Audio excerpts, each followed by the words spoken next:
Hello बच्चों, स्वागत है आपका आज की क्लास में, जिसमें आज हम लोग सीखने वाले हैं एलसीएम कैसे ज्ञात करते हैं, यानी लार्जेस्ट कॉमन फैक्टर हमें निकालना है। ठीक है।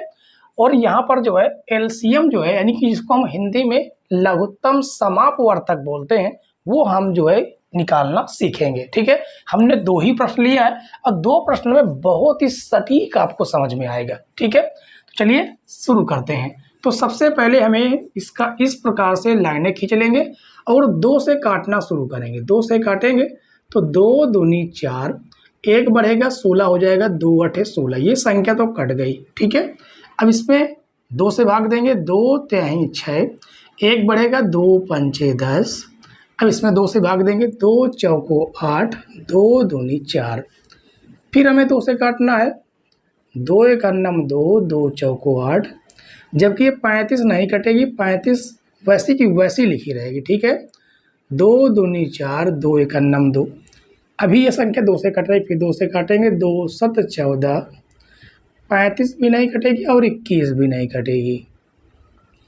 अभी संख्या कटेंगे 7 से। देखिए 7 एक अन्नम 7, 7 पना 35 और 7 त्रिक 21। ठीक है। अब हम इसको 3 से काट देते हैं। 3 से काटेंगे तो ये 5 तो कटेगा नहीं, ये कट जाएगा। अब इसे हम 5 से काटेंगे तो देखिए सारी संख्याएं आपकी कट चुकी हैं। ठीक है। तो यहाँ पर लिखेंगे एलसीएम। एलसीएम क्या होता है? इन सभी संख्याओं का मल्टीप्लाई, यानी 2 गुणे 2 गुणे 2 गुणे 7 गुणे 3 गुणे 5। ठीक है। इन सभी संख्याओं को आपस में गुणा कर दीजिए। देखिए 2 दूनी 4, 4 दूनी 8, 8 5 40, कितना हो जाएगा 40 और 7 त्रिक कितना हो जाएगा 21। तो 21 चौको 84 हो जाएगा और ये वाला आपका 0, यानी ये तो आके आ गया आपका एलसीएम। ठीक है। इसी प्रकार से इसको हम देख लेते हैं। तो इसको भी इसी प्रकार से हमें ऐसे कट करेंगे।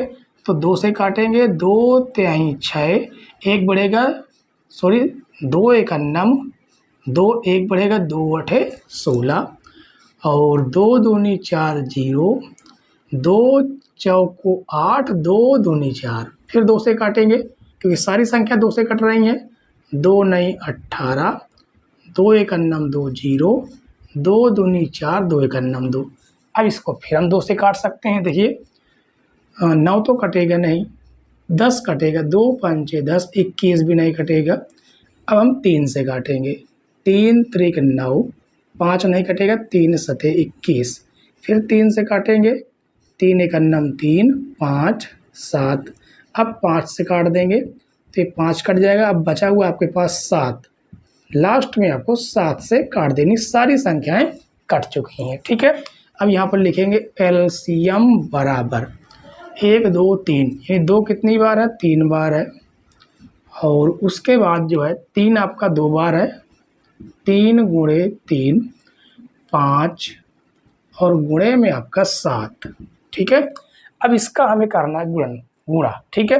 तो इसका आप गुणा कीजिएगा और गुणा करके आपको कमेंट्स में ज़रूर बताना है कि इसका जो एलसीएम आया है वो क्या है। ठीक है। बाकी तो आपको हम कमेंट्स में दे ही देंगे कितना इसका एलसीएम आएगा, आपको गुणा करके हमें बताना है। ठीक है। तो उम्मीद है बच्चों एलसीएम करना आपने सीख लिया होगा। ठीक है। ये बेसिक से क्वेश्चन होते हैं लेकिन बहुत इंपॉर्टेंट होते हैं। यदि ये क्वेश्चन नहीं आते तो आपको समझ लीजिए कि आगे के एडवांस लेवल के क्वेश्चन नहीं आएंगे। ठीक है। तो मिलते हैं अगली क्लास में, तब तक के लिए बाय बाय, टाटा।